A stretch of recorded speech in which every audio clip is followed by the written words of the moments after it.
Salam əziz müəllimlər. Bugünkü mövzu izahımız təbiət güşəsi və elm güşəsi üzrə olacaq. Təbiət güşəsini elm güşəsindən necə fərqləndirmək mümkündür? Bu üzrə daha çox izahımız olacaq. Deməli, təbiət güşəsi qrup otağının daha çox bəzəyi üçün istifadə olunur. Eyni zamanda təbiət güşəsində uşaqlar həm müşahidələr aparır, həm də ki, eksperimental bir fəaliyyətlər göstərmə imkanı əldə etmiş olurlar. Və burada da müşahidə yer almaqdadır. Hansı ki, biz daha çox müşahidə görəndə elm güşəsini götürürük. İndi bunun fərqləri nədir? Bunu izah eləyəcəm. Deməli, təbiət güşəsində uşaqlarda müəyyən qədər bir bitkilər haqqında, heyvanlar haqqında biliklər özünü göstərmiş olur. Yəni burada uşaqlar bir sıra biliklərə yiyələnir və bu zamanda uşaqların müəyyən istiqamətlərdə inkişafları özünü göstərir. Hansı ki, bura aid edilir birinci olaraq idrakin inkişaf etməsi. İdrakin inkişaf etməsi uşaqların təbiət haqqında müəyyən qədər biliklərinin genişlənməsidir və eyni zamanda həmin bilikləri dərk etməsi, yeni nələrinsə də öyrənməsinə qarşı maraqların oyadılması, həvəsin yaranması, daha sonra zəkanın inkişaf etməsi, məntiqi təfəkkürün inkişaf etməsi, eyni zamanda diqqət və müşahidənin inkişaf etməsi öz əksini tapır. Daha sonra ekoloji estetik məna tərəfdən inkişaf edir ki, burada aid edilir təbiətə sevgi, estetik zövqün formalaşması və yaradıcı təxəyyülün inkişaf etməsi.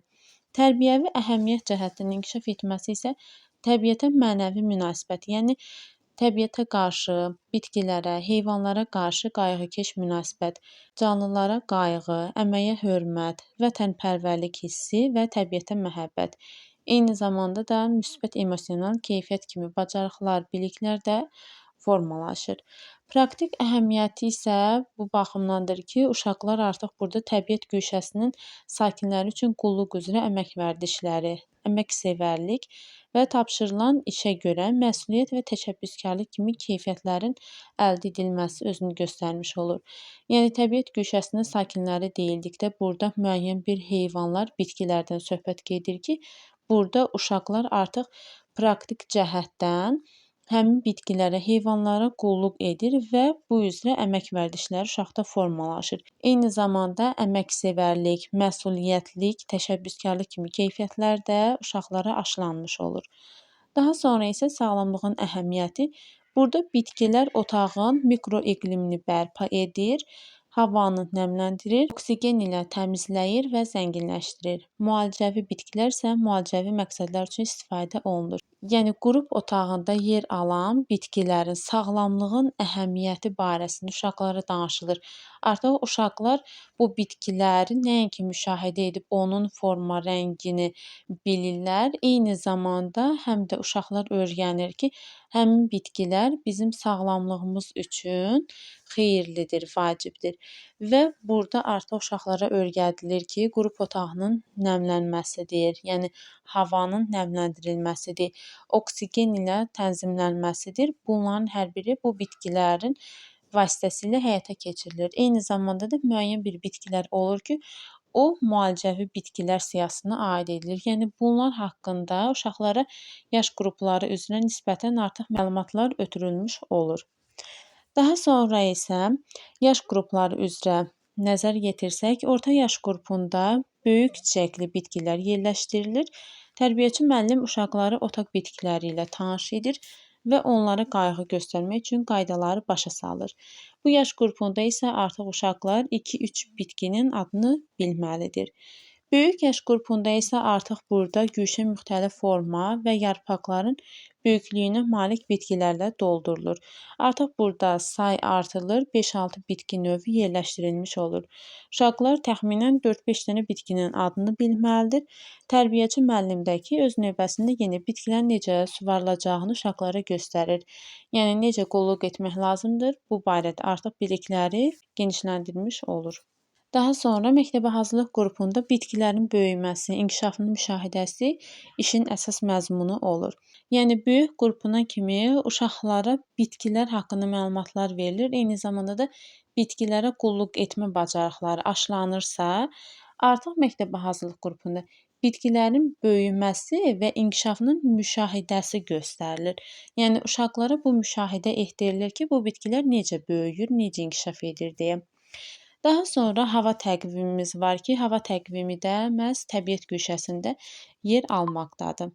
Təqvimdə hava qeyd edilərkən uşaqlar təbiətdə müşahidələr zamanı əldə edilən bilikləri möhkəmləndirir. Məsələn, hava şəraitinin olması. Uşaqlar ətraf aləmlə tanışlıq məşğələsində artıq bir növ ətrafla tanış olmuş olur. Hava şəraitini biz burada hava təqvimindən istifadə edərək öyrədirik. Həm əyani şəkildə uşaqlar bilir, həm də ki, belə əyanilik prinsipi olaraq təqvim güşəsində yer alan şəkillərdən istifadə edərək öyrənmiş olur. Artıq uşaqlar bilir ki, hava günəşli olanda necə olur, küləkli olanda, yağışlı olanda, soyuq olanda necə olur? Artıq bunu uşaqlar başa düşür. Daha sonra təbiət güşəsində bir sıra ləvazimatlar olmalıdır. Bunlara diqqət yetirək. Burada hansı ləvazimatlar yer alır?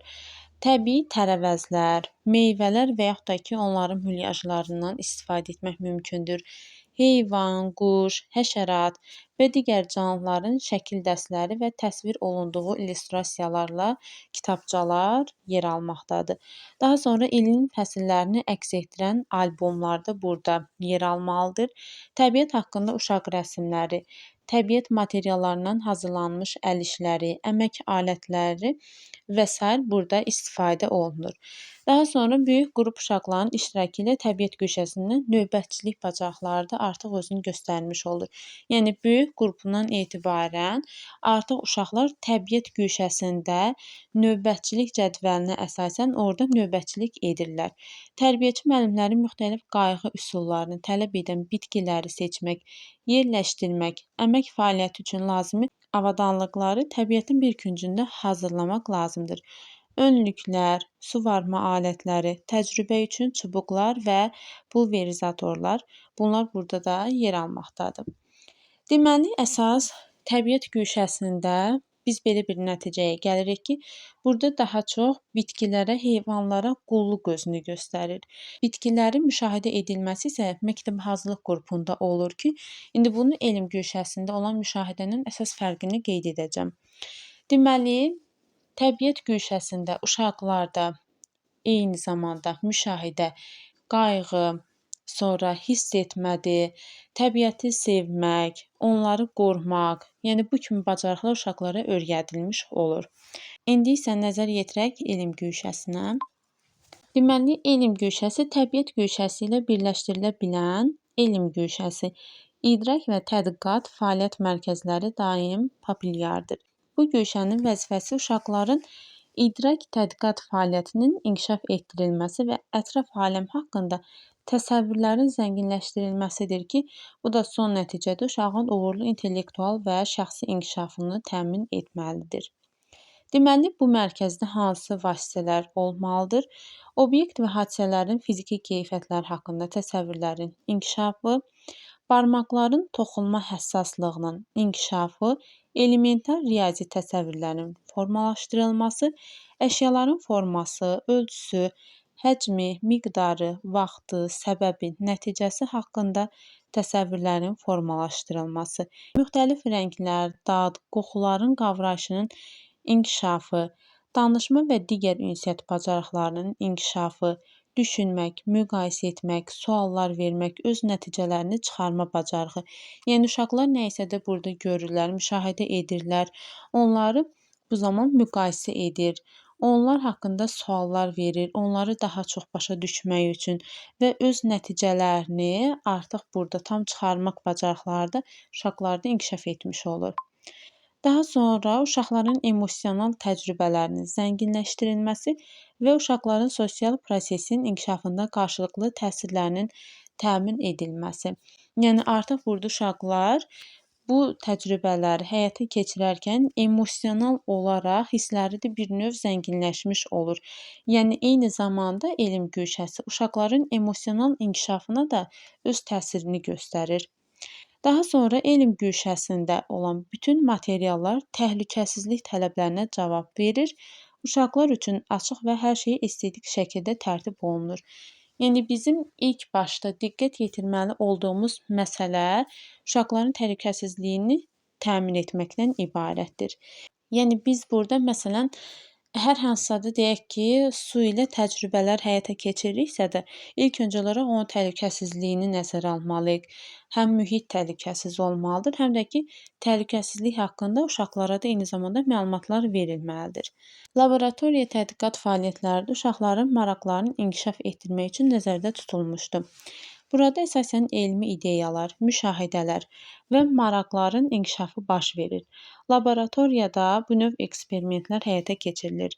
Obyektlər və onların xüsusiyyətləri araşdırılır və eksperimentlər aparılır, yəni təcrübələr əldə edilmiş olur. Toplama, yəni daşlar, herbarilərdən istifadə olunur. Herbaridə qurudulmuş yarpaqların dəftər arasında saxlanılmasıdır. Yəni dəftər arasında saxlanılır yarpaqlar və onun izi dəftərə və yaxud da ki, kitaba keçmiş olur. Bunun da müşahidə edilməsi herbaridir. Daha sonra mini laboratoriyada təcrübə aparmaq üçün lazım olan avadanlıq və materiallar saxlanılır və onların köməyi ilə uşaqlar canlı və cansız təbiətin sirlərini təcrübəli şəkildə dərk edirlər. Ümumi olaraq elm güşəsində müəyyən bir əşyalardan istifadə olunur. Yəni nə üzrə təcrübələr aparılır, həmin orada istifadə olunacaq ləvazimatlar da burada yer almaqdadır. Deməli, xüsusi qablardan istifadə olunur. Bura aid edilir ölçmə qaşıqlardır, müxtəlif konteynerlərdir, fincanlar və s. Təbii materiallara çınqıl, qum, toxum, yosun, ağac qabıqları, quru çiçəklər və s. Utilizasiya edilmiş materiallar məftil, penoplast, xaç, saplar, cihazlara aid edilir mikroskop, böyüdücü şüşə, kompas, güzgü, tərəzinin müxtəlif növlərindən istifadə. Tibbi materiallara aid edilir iynəsiz şprislər, pipetlər, pambıq çubuqlar, kolbalar. Materiallar isə kağız növləridir, parça növləri və s. Texniki materiallar mismar, vint, bolt.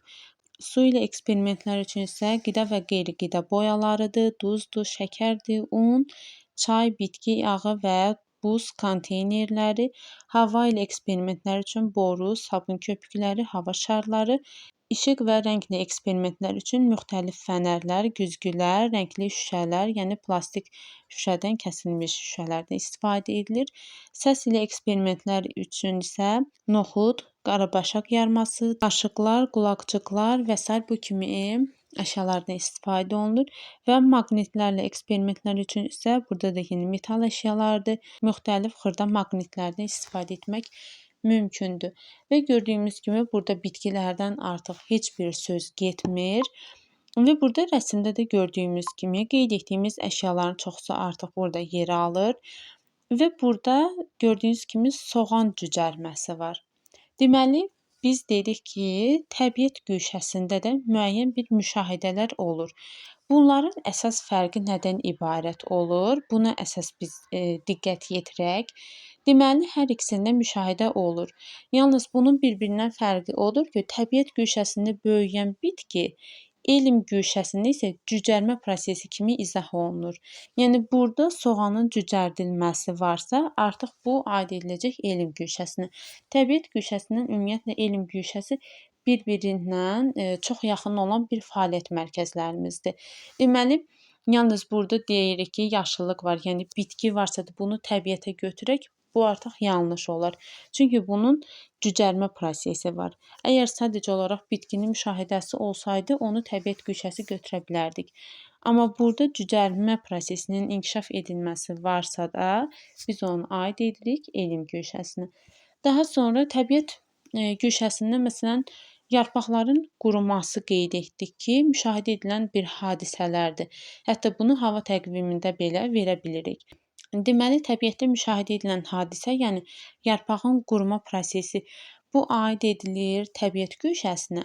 Elm güşəsinə isə aid edilir ki, onun səbəbi, məsələn, yarpaqlar nə üçün quruyur? Onun səbəbi izah olunur. Məsələn, su çatışmazlığı səbəbindən deyək ki, quruyur. Artıq bu aid edilir elm güşəsinə. Daha sonra isə bir daha nəzər yetirək ki, əsas bunların bir-birindən, yəni fərqi nə olur? Bunların əsas məqsədi, daha sonra fəaliyyət növləri nədən ibarətdir? Deməli, təbiət güşəsinin əsas məqsədi o olur ki, uşaqlara təbiəti sevdirmək və qorumağı öyrətməkdən ibarətdir. Elm güşəsinin əsas məqsədi isə uşaqlarda elmi maraq və təcrübə bacarığı formalaşdırmaqdan ibarətdir. Fəaliyyət növü olaraq götürsək, təbiət güşəsində müşahidə var, qayğı var, hiss etmə var, bir də emosional inkişaf var. Elm güşəsində də təcrübədir, sınaqlardan keçirilmə var, hər hansısa bir bitkilərin, onların müşahidə edilməsidir, yenə dediyim kimi izahlı şəkildə və son olaraq nəticə çıxarılmasıdır. Materiallar isə təbiət güşəsində bitkidir, yenə yarpaqlardır, balıqdır, sonra heyvanlar və s. bunlardan istifadə olunur.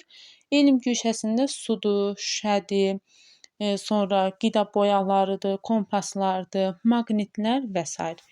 Daha sonra isə uşaqlarda inkişaf edir. Təbiət güşəsində deməli təbiətə sevgidir, ekoloji şüur kimi bacarıqlar formalaşır. Elm güşəsində isə məntiqdir, səbəb-nəticə əlaqəsi və elmi düşüncə kimi bir bacarıqlar formalaşır. Məşğələlərdə istifadəsi isə belə ola bilər ki, yəni biz təbiət güşəsini verə bilərik bitkilərin əkilib becərilməsi, heyvanlara qulluqların göstərilməsi və mövsüm müşahidəsi, mövsüm dəyişkənliyini biz burada məşğələ daxilində apara bilərik. Elm güşəsində isə rənglərin qarışdırılması, burada uşaqlar yəni yeni bir təcrübələr əldə edir, yeni biliklərə sahiblənmiş olur. Bu da elm güşəsinə aid edilir. Sonra biz hər hansısa bir əşyaları, yüngül və ağır əşyaları götürürük. Hansı əşya suyun üzərində qalır, hansı əşya isə batır. Bu da bir müşahidədir, təcrübədir uşaqlar üçün. Bu da elm güşəsinə aid edilir. Daha sonra maqnitlərlə təcrübələrin aparılması məşğələ daxilində ola bilər. Yəni bunlardan ibarət olur, bunların əsas fərqi.